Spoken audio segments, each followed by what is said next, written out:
क्रांतिकारक आंदोलन भी बंद हो गया। अनेक लूपहोल्स के कारण, अनेक कमियों के कारण अंग्रेज सरकार ने दबाने में यश प्राप्त किया कि मेडिकल की पढ़ाई भी पूरी हो गई। 1,000 रुपये मासिक की एक नौकरी बर्मा में ये तैयार थी। पाल ने कहा मैं नौकरी के नहीं आया, मैं तो अपने देश के लिए काम करने वाला। नागपुर वापस आए।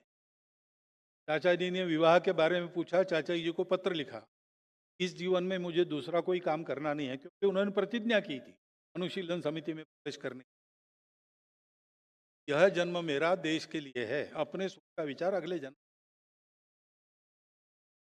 और इसलिए कांग्रेस का जो आंदोलन चल रहा था उसमें उन्होंने भाग लिया।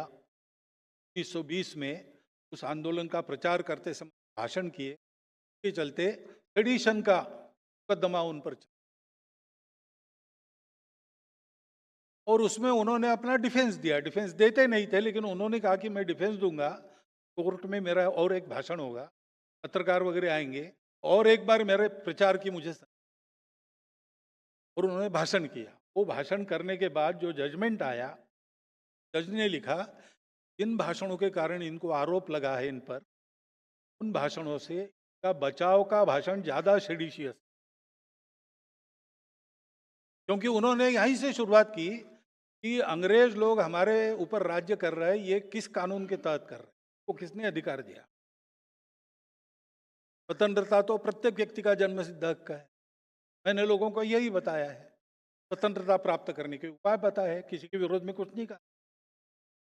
जो आपके भाषण लिखने वाले लोग हैं उनको मराठी भी ठीक से नहीं आता, मेरे भाषण मराठी में। आरोप तो आपका झूठा है, लेकिन ये कोर्ट भी बेकानूनी है। इस न्याय को, इस न्यायाधीश को, इस न्यायालय को मैं,